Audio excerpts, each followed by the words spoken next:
अगर शिवपाल जी को 60-70 टिकट दे देते तो इतना झगड़ा ही नहीं होता। राहुल जी को 105 और उनको 1। अब उस पर मैं इसलिए नहीं करूंगा बात, 11 तारीख के बाद बात करूंगा उस पर। क्या 11 तारीख के बाद तो वो अलग पार्टी बना लेंगे? शायद उन्हें पता होगा कि अगर नई पार्टी बनेगी नए दल में उनकी सस्ता चली जाएगी। अपनों को थोड़ी बहुत टिकट देने में तो आपको रिलक्टेंस थी, लेकिन राहुल जी को 105, वो 60-70 पे मान जाते। नहीं, मैंने आपसे कहा कि दोस्ती लंबी चले और कम से कम बड़े दिल से, और जो सीटें अगर ऐसी हों कि वो जीत सकते हैं तो देने का काम किया पार्टी ने। मैंने तो ये सुना कि 105 सीटें आपने दी और कांग्रेस के पास तो 105 उम्मीदवार भी नहीं थे, तो 25 उम्मीदवार आपने दिए जो हाथ के चुनाव पर लड़ेंगे। अगर ये बात पता है तो बहुत अच्छी बात है। और ये खराब बात क्या है?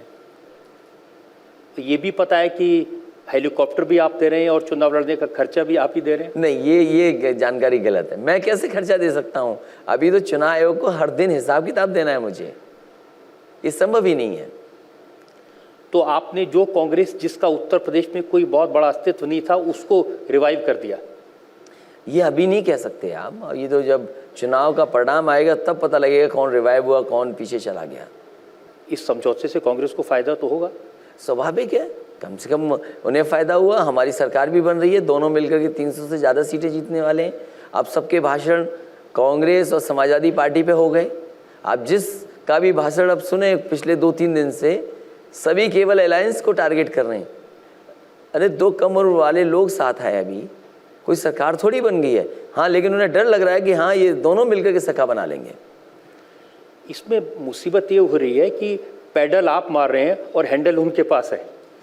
मैंने ये कहा अपने भाषणों में कि साइकिल तो कभी कभी हाथ छोड़ के भी चलाई जाती है, लेकिन अब हाथ साथ आ गया है तो सोचो कैसी चलेगी साइकिल।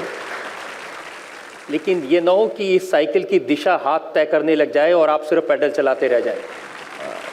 ऐसा जब पैडल चलाने वाला जानता है कि उसको कितनी रफ्तार से चलाना है।